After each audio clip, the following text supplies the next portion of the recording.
Hey guys, welcome to News Dump, and for the second week in a row, it's me! we've got Torrie coming back Elliot to her was old sad. shitty job. He was sad that Ricky got to see me. So I was had like, to come back. Oh man. Dang it. So yeah, now we've come full circle. Yeah, but now we need to have like another show where all three of us together, and then it's like everything will be right in the world. I don't know if my schedule can really handle that right now. You're right. I kind of just sleep and work. Just right in your sleep? Maybe someday. You want to edit it? No, absolutely Okay, well not. then. Those days are over. Don't even ask. All right, well, what a week for news. So much shit happened this past week. A lot of it isn't even the kind of stuff we usually cover on the show, but let's just quickly list off a bunch of shit that happened this week before we get into the entertainment news bullshit that you actually came here for. If that's what you came here for. Anyway, so Aretha Franklin and John McCain both had massive funerals on the same day, and at Aretha Franklin's funeral, a minister got blatantly gropey all over Ariana Grande while half the world was watching live, so Real bold for move you. he made. Hey, when it's that good, Yeah. you gotta go Who's for gonna it. stop me? Yeah. Shoot your shot. I mean, she looked great. Hey, no. The dress might not have been appropriate. Wasn't That's such a like dumb Bill controversy. Clinton or somebody in the back? Yeah, He was like, ooh, girl. the way he looks at women that aren't his wife is it's how I want to be when I'm It's hilarious. 70 years old or whatever. Next in news, Alex Jones and InfoWars finally got fully banned from Twitter after Jones flew a little too close to the sun and harassed a journalist for several minutes live on Periscope in the halls of the U.S. Capitol building. Another glad I bold missed move. that. Yeah. I don't even want to hear about it. He's still got his website though, and he's still selling those vitamins. I hate him. Okay, anyway. An anonymous, high-level White House employee published an op-ed in the New York Times basically calling President Trump an unhinged moron, and, well, the White House didn't even try to deny that someone there actually wrote that. They were just pretty much mad that the New York Times published it. Yeah. Like, why'd you guys do that? They're not even denying. You shouldn't have let them say that about me. Yeah. Also in politics, the Supreme Court confirmation hearings for Brett Kavanaugh happened and might still be happening. And a bunch of Democrats who were unhappy with so much of Kavanaugh's records being kept classified just went ahead and published all of them. And in doing so, revealed some things that showed that he might not be the most ideal person to give a lifetime seat on the Supreme Court to. Surprise, surprise. And in other news, one of my least favorite people, Elon Musk, went on the Joe Rogan podcast for some reason and smoked a bunch of weed on camera. I love this. But anyway, he did it really poorly, and it's not even clear if he inhaled or even knows how to inhale. Probably not. Yeah. It was... Someone on Twitter was saying, like, Elon Musk, his latest invention is somehow making smoking weed look lame. Yeah. He would. He would. It's such a weird move. Only him. Yeah, let's just see how that one plays out. I don't, obviously his first time, but it's fine. Well, we'll probably circle back to that next week. Also in news, an actor who had a minor role on a TV show 30 years ago got weirdly shamed for having a normal fucking job between his roles, and then the people defending him made it even worse by continuing to share that original creep shot photo of him working at that job. All of that stupid attention eventually forced him to leave that job. Good job, everyone. And but it turned out okay, I guess, because Tyler Perry's going to give him a role in a movie. What a dumb saga. Yeah, actors sometimes have other jobs. They're not all making like $10 million. And it's like, he was that actor, that big of an actor, like so long ago. Yeah. People Like- are, oh, what? Your residual checks from the fucking Cosby Show Yeah, aren't paying? you're not surviving off of that? Yeah. You need a job, and it's at Trader Joe's where like You get people benefits. see you. Oh my God, like this is weird. Like what? I so don't understand. Okay, another oh my God eye roll story. So Colin Kaepernick was revealed as the new face of Nike, which made half the country's heads explode since, well, he's the guy who dared to kneel for the national anthem. Oh my God, and therefore disrespect the troops somehow. Somehow, and multiple people posted photos of themselves destroying their Nike gear, even though they paid for it, and they're just cutting up their own socks or whatever they're doing. That'll show them. It's like it's almost like they don't know what a boycott is. A boycott means you like don't buy something. It's not buying something and then destroying it. Like, this is like the largest apparel company in the world. Everyone owns stuff. Like, just who cares? I don't know. Throw it away. I don't know if you're really that mad. Donate it.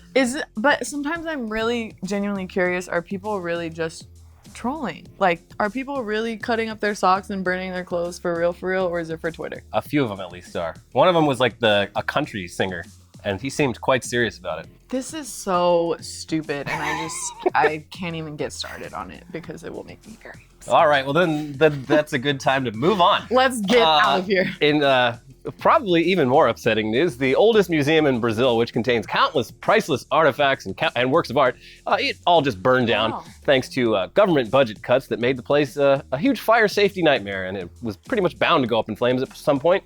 And it did, and now a huge chunk of history has been that's really completely sad. erased, including like I think the oldest skeleton ever found in like the Western Hemisphere. Oh my gosh. Yeah.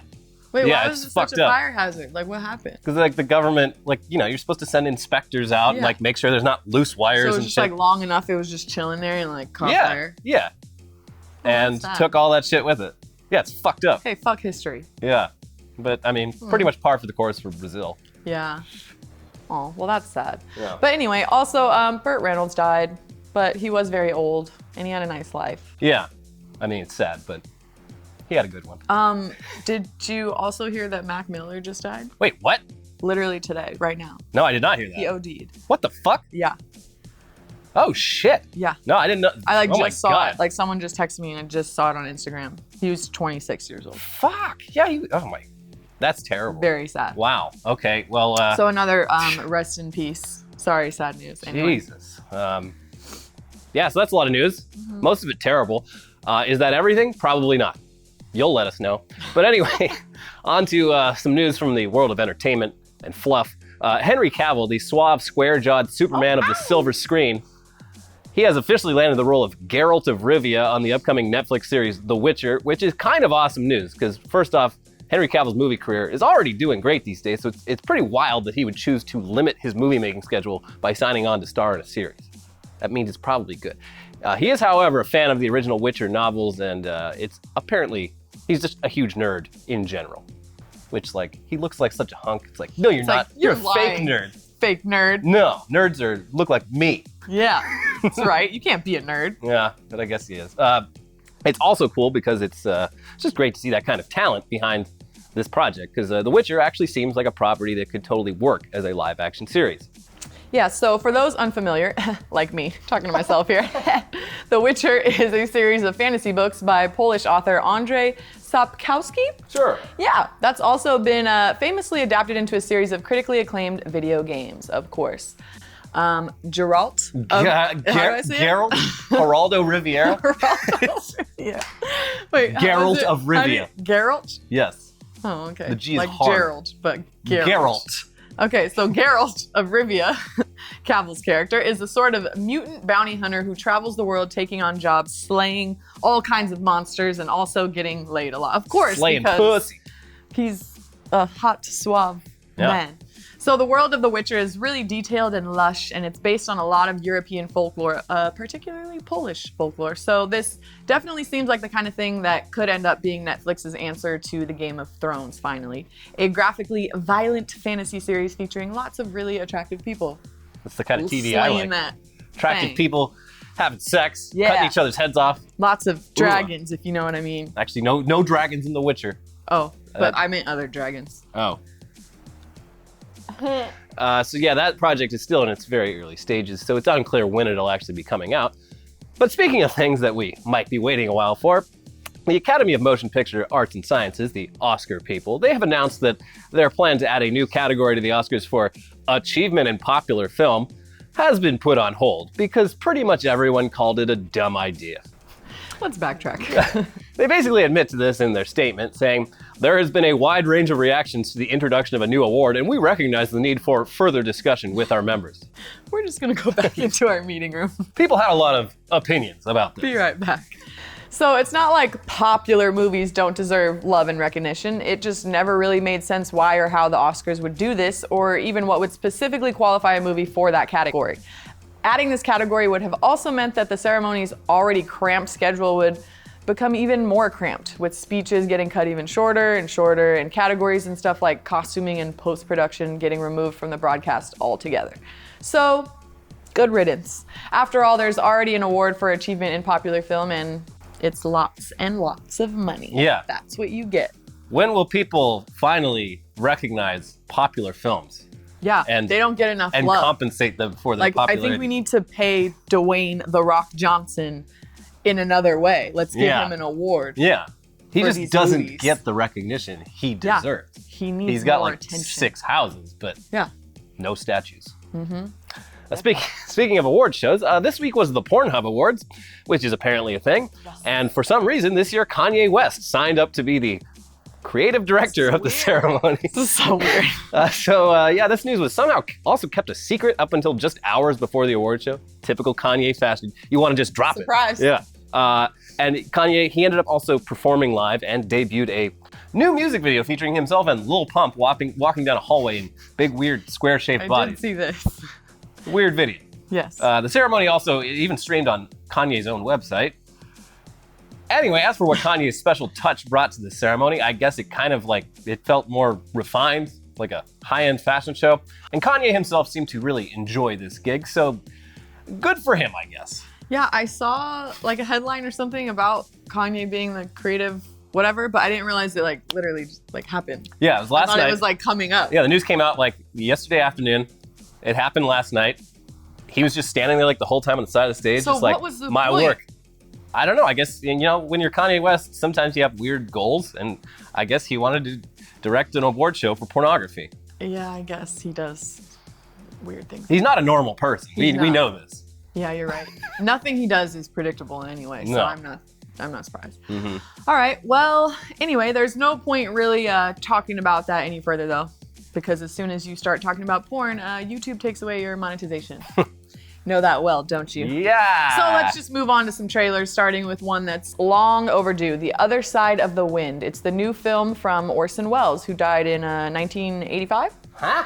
Okay, so, it turns out that this was a movie Orson Welles filmed off and on during the early 1970s, and, he never got around to finishing it due to legal and financial difficulties. So, the footage just kind of sat around unfinished for decades until Netflix, of course, cut a deal with Welles' estate to finish editing and add a soundtrack. And here we go. Yeah. It's a movie. It's a movie I didn't know I needed. So this screened at the Venice Film Festival earlier this week, and by all accounts, it sounds like a actually great movie, though the rest of us are going to have to wait until November to see it, which sucks. As for what exactly it is ironically about a visionary filmmaker played by actual visionary filmmaker John Huston, who dies in the middle of shooting a film, leaving it unfinished. Wow. So this is all very meta, and maybe all just part of his plan. I don't know.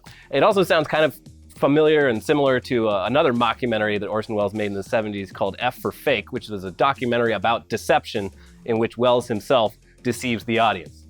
It's a good movie. Check it out. Anyways, this comes out on Netflix in November and is one of the more intriguing things they've probably ever put out. How did he die? I think he was just old and drunk. So he just knew he was gonna die. It wasn't sudden. I don't know. I honestly don't know. He was very fat and he drank a lot. So that probably He probably was, contributed. Yeah. He knew what was coming. Yeah. All right, so moving on back to present day now, there's a new movie from Harmony Korine, director of Spring Breakers, called The Beach Bum, and it stars none other than Matthew McConaughey as, a beach bum. All right. His name is Moondog. Ooh, Moondog. And he lives by his own rules, apparently. He's a badass. And that means dressing like a weirdo and doing lots of drugs down by the beach. Kind of like Kanye. Minus maybe drugs by the beach. I don't know, maybe. Aside from that, the plot's not entirely clear, but the cast also features Snoop Dogg, Jonah Hill, Jimmy Buffett, Martin Lawrence, and Zac Efron. All right. Solid crew. Matthew McConaughey always excels when he's playing really eccentric people, so this looks pretty great, and it comes out next March. It just looks like a fun time. Good times. Yeah. By the beach. Maybe it doesn't have a plot. Maybe it's just, they That's sent probably Matthew what it McConaughey is. down to the Just beach. do some things. Yeah. And then Snoop Dogg's like, this looks like a good time. See where this role takes you. Yeah. And finally in trailers, At Eternity's Gate, in which Willem Dafoe plays Vincent Van Gogh. Nah, that rhymes. In what feels like just a case of perfect casting. Last year, the animated film Loving Vincent came out after years in production, and now we've got a live-action version of Van Gogh's very troubled life with a pretty damn amazing cast that also features Oscar Isaac and Mads Mikkelsen. The plot is mainly based on letters that Van Gogh wrote to his brother during his career, and it's all shot on location in all of the actual places where Van Gogh lived and painted in his final years, which is pretty awesome. So this is directed by Julian Schnabel, whose other work includes The Diving Bell and the Butterfly, a real fun romp. So this is probably going to be pretty fucking dark, but that's fitting because Van Gogh's life was pretty dark. He cut his ear off and then shot himself to death. Not even in the head, in the stomach. I want Really to want feel to feel pain. it, yeah. I want to torture myself. So yeah, At Eternity's Gate comes out in November. It's definitely going to be chasing after a few of those Oscars, but not the popular one. because they don't have it this year. Anyway, that's it for News Dump this week. Torrie, thank you for popping back in. We'll have to keep you on speed dial for whenever we go on our many trips. Yeah, you guys are just living the life over here, huh? Yeah. Oh yeah, it's awesome. I love everything that's happening. Anyway. Straight face. Be sure to watch the latest episode of Weekly Weird News, and if you haven't yet, watch the first ever episode of It Came from Public Domain, because there's a second episode coming out very soon. Yeah, watch that. Watch it. Bye-bye.